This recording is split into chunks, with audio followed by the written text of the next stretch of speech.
दोस्तों स्वागत है आपका आज की बेहद बड़ी और महत्वपूर्ण खबरों में। जी हां दोस्तों, यहां पर यूपी में फंसे हुए दूसरे राज्यों के लोगों को घर भेजेगी योगी सरकार और साथ में ही दूसरे राज्य से आने वाले मजदूरों को हर जिले में रखेगी सरकार। इस राज्य के मुख्यमंत्री ने अपने राज्य के लोगों को बाहर से बुलाने से किया इनकार और साथ में ही मुख्यमंत्री बोले 3 मई से पहले लॉकडाउन में बिल्कुल नहीं मिलेगी छूट। खबरों में और भी है महत्वपूर्ण जानकारी, कोई भी जानकारी आपसे छूट ना जाए इसलिए वीडियो को अंत तक जरूर देखें। और दोस्तों यहाँ पर आपको बिल्कुल ट्रू और ऑथेंटिक न्यूज मिलती है। अगर आपने अभी तक भी चैनल को सब्सक्राइब नहीं किया है तो सब्सक्राइब कर लीजिएगा। नीचे लाल रंग का जो सब्सक्राइब का बटन है उसे दबाकर सफेद बना दो और साथ में उसके बराबर में घंटी है उसे भी दबा दो।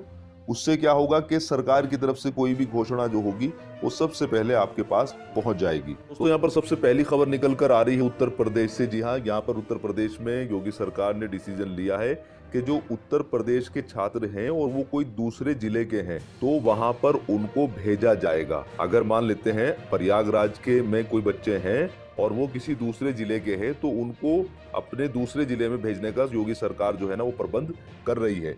लेकिन साथ में ही योगी सरकार ने ये भी कहा है कि अगर वो दूसरे राज्य के हैं और वो राज्य उनको बुलाना चाह रहा है तो तब भी हमारी सरकार तैयार है। लॉकडाउन में बाहर फंसे यूपी के लोगों को मदद पहुंचाने में योगी सरकार तेजी से काम कर रही है।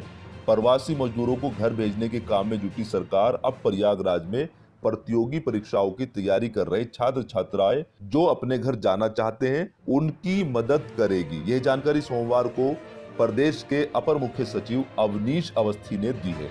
उन्होंने बताया कि सीएम योगी आदित्यनाथ ने 300 रोडवेज बसों में प्रयागराज में फंसे प्रतियोगी परीक्षाओं की तैयारी कर रहे 9000 छात्रों को उनके घर भेजने का फैसला लिया है और साथ में ही आवश्यक व्यवस्था करने के भी आदेश दिए हैं। इसमें यूपी में ही रहने वाले छात्र शामिल हैं। अगर अन्य राज्य के छात्र हैं तो उनका राज्य ले जाना अगर चाहता है तो उसे अनुमति दे दी जाएगी। पर मुख्य सचिव अवनीश अवस्थी ने बताया कि पहले चरण में सोनभद्र, चंदौली, मिर्जापुर, वाराणसी, जौनपुर, प्रतापगढ़, कौशाम्बी, फतेहपुर और चित्रकूट के बच्चे अपने शहर जाएंगे। उसके बाद जो शहर के बच्चे बचे रह जाएंगे दूसरे चरण में फिर वो अपने जिले में चले जाएंगे। इसी के साथ यूपी सरकार दूसरे प्रदेश में फंसे मजदूरों को यूपी आने पर 15 दिन का मुफ्त राशन देने के लिए तैयार है और इसी के साथ 1,000 रुपए की आर्थिक मदद भी यूपी सरकार करने वाली है। आश्रय स्थलों में रहने वालों का वहीं पर पंजीकरण करने के बाद यह पैसा सीधे उनके खाते में जाएगा। गैर राज्यों में फंसे करीब 10 लाख मजदूरों को यूपी लाने और उन्हें क्वारंटीन करने के संबंध में अपर मुख्य सचिव राजस्व रेणुका कुमार ने आदेश जारी कर दिया है। इसी के साथ यूपी के प्रत्येक जिले में न्यूनतम 15,000 प्रवासी श्रमिकों के रखने की व्यवस्था होगी। पूर्वी यूपी के कुछ ऐसे जिले हैं जहां से काफी संख्या में लोग अन्य प्रदेश में काम कर रहे हैं तो यहाँ पर ये 15,000 की संख्या थोड़ी सी ज्यादा हो जाएगी। यहीं पर दोस्तों अगली खबर निकल कर आ रही है बिहार से। बिहार के मुख्यमंत्री नीतीश कुमार ने बाहरी राज्य से जो लोग उनके आएंगे वापस उनको रखने के लिए कुछ शर्तें सामने लेकर आए हैं। यहाँ पर बिहार के मुख्यमंत्री नीतीश कुमार ने साफ कह दिया है कि जब तक लॉकडाउन में संशोधन नहीं होगा दूसरे राज्य से बिहार के लोगों को बुलाना संभव नहीं है। दोस्तों अगली खबर निकल कर आ रही है पश्चिमी बंगाल और झारखंड से। यहाँ पर प्रधानमंत्री नरेंद्र मोदी ने सोमवार को मुख्यमंत्रियों के साथ वीडियो कॉन्फ्रेंसिंग में कहा कि वायरस का खतरा अभी बना हुआ है लेकिन हमें अर्थव्यवस्था को भी अहमियत देनी होगी। इस बैठक के बाद पश्चिमी बंगाल की मुख्यमंत्री ममता बनर्जी ने कहा कि केंद्र एक तरफ लॉकडाउन को सख्ती से पालन करने को कह रही है और दूसरी तरफ दुकानें खुलवाने की बात कर रही है। उन्होंने कहा कि केंद्र ने कई गाइडलाइन एक साथ जारी कर दी है और कोई भी स्पष्ट नहीं है। ममता ने कहा है कि राज्य सरकार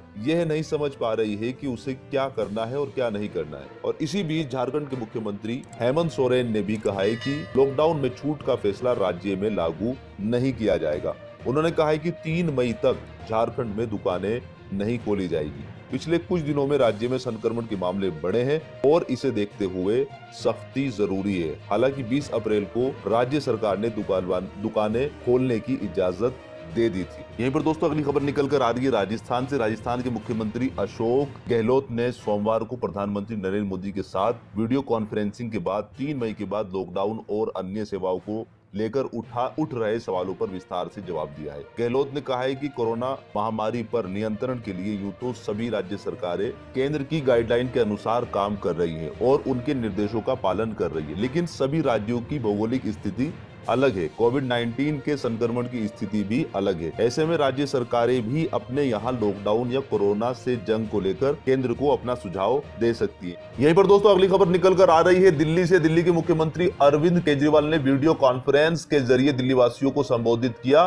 कोरोना वायरस पर चर्चा करते हुए उन्होंने कहा कि पिछले रविवार को हमने लॉकडाउन जारी रखने पर चर्चा की थी। इसमें किसी तरह की रियायत नहीं दिए जाने का फैसला लिया गया था। मुख्यमंत्री ने कहा कि आज दिल्ली सरकार ने फैसला लिया है कि केंद्र सरकार द्वारा जारी किए गए दिशा निर्देशों के अनुसार दिल्ली में भी जरूरत दुकानों को खोलने की अनुमति दी जाए। मोहल्लों में या सोसाइटी में दुकानें खुल सकती है, लेकिन यह छूट कंटेनमेंट जोन की दुकानों में लागू नहीं होगी। फिलहाल कोई भी मार्केट या मॉल नहीं खुलेंगे। तो दोस्तों ये थी अब तक की मुख्य खबरें। उम्मीद करता हूं कि वीडियो आपको पसंद आई होगी। वीडियो अगर पसंद आई है तो वीडियो को लाइक कर दीजिएगा, और अभी तक भी अगर चैनल को आपने सब्सक्राइब नहीं किया है तो सब्सक्राइब जरूर कर लीजिएगा।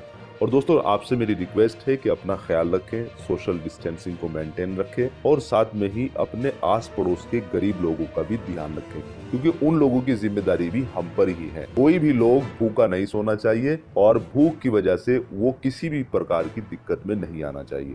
तो आज की वीडियो में यही। अपना ख्याल रखिएगा। God bless you. Thanks for watching. Bye bye.